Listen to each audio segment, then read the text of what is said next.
Alright, so what's Paul Gilbert's practice hack? I found this in a lesson he gave at GIT back in the late 80s. So let's go straight to Paul and hear what he says. Then I'll break it down and explain why this is such a powerful concept. Like on the unmastered stuff, would you spend like On what stuff? the unmastered techniques? Okay, so they need to work up motor skills for. Yeah, would you spend like 20 minutes straight? I mean, like straight That, playing? yeah, or- that I would spend a long time on, and that's a real good stuff. I mean, that's good stuff for like watching TV. I mean, if there's any stuff, and if there's anything that you're going to watch TV to, or do something where your brain isn't really focused, I'd do motor skills. I mean, conceivably, you could do a better job paying real close attention, but I mean, for me anyway, I'd get incredibly bored. You know, so just take the boredom away from it. You got to make sure you're not doing it sloppy, but after you've got a few licks clean, you can usually kind of sense intuitively if you're playing something cleanly or not. Okay. You can kind of tell too by listening to it. Definitely done a lot of that where I just take a lick, you know, and just do it at not the quickest tempo I can do it at, but quick enough where I can repeat it for a long period of time. Okay, and you would do that without thinking you're watching TV? Right, while I'm doing something. And I mean, would you play it for 10 minutes straight, just to get the... it depends on the lick. I mean, if it's a real like grueling lick, Yeah. then I probably couldn't play for 10 minutes straight. But a lot of stuff doesn't take all that much physical force. It's just the coordination. Mm-hmm. And for that, I'd do a real long time.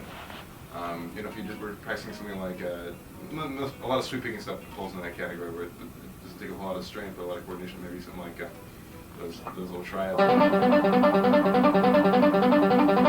doing those things, you can sit there and do that. And it would take a lot of, you know, your hands wouldn't be like ready to fall off. You could do that for half an hour probably and still feel great. Oh, you've done that? I mean, you've practiced the technique straight for like a half an hour? I mean, Oh yeah, Oh. I think. I probably stopped for a little Okay, but I mean... to change the channel or something. but accumulated time, I mean... Yeah. So we all know that Paul Gilbert is one of the best pickers around, and the way that he developed his picking was by repeating a lot of short fragments, and that can be really boring to do. But the way that he did it to make sure he didn't get super bored was to watch TV at the same time. This way of practicing goes way back. I've even found Franz Liszt, the super virtuoso piano player. He used to advise his students to read a book while they were practicing technique exercises to relieve the boredom. This is from Alan Walker's biography on Franz Liszt.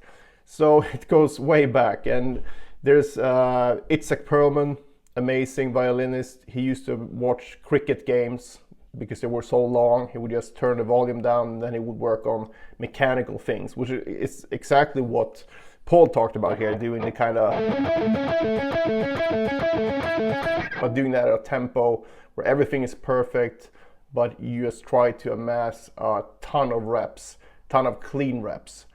And this is such a great way to practice that I highly recommend that you try it. I share this post in my community, the practice room, which I highly suggest that you join if you want more advice from me personally and also from over 400 other guitar players. It's a really cool community, and it's a 7-day free trial. And if you join, you can also get access to over 200 free lessons that you can keep even if you don't decide to stay, which I think you will do though. If you want to try this for yourself, just pick something that is easy to repeat, right? So anything that you had an issue with or wanted to get better at, you can even do the classic Paul Gilbert, right? In case you're not familiar with this one, basically take any 3 notes on a lower string. So in this case I use the D string, so let's go 9, 10, 12, and then I pick 9 on the G string as well. So you need 3 notes and then 1 note. Then you go back and forth like this, starting with a downstroke. So down, up, down, up, down, up. Now you don't want to sit there and repeat this at a tempo where you make mistakes. So you want to go very slow actually, and the TV thing will help you maintain that without losing your mind. And of course now we have way more options, right? You can imagine back in the day, like he said at the end of the clip, he changed channels if he got bored.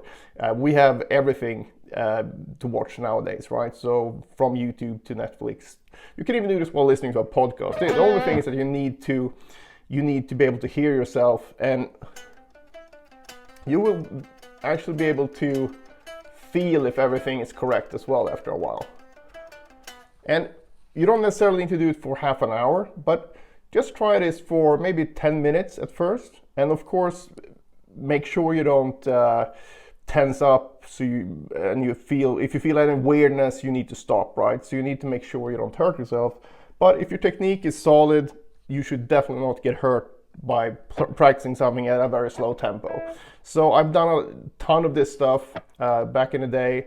I still do it now because I'm quite busy, so being able to watch some of my favorite shows at the same time as I improve my technique, that's just a win-win. But make sure you check out the practice room. I think you'll love it. It's such a great place. I'm so happy that I started it, and I couldn't be happier with the people I got in there at the moment. So hopefully you're one of the next ones that's going to join. And yeah, if you like a really friendly guitar community where everyone actually wants everyone else to get better as well, I think you should check that out.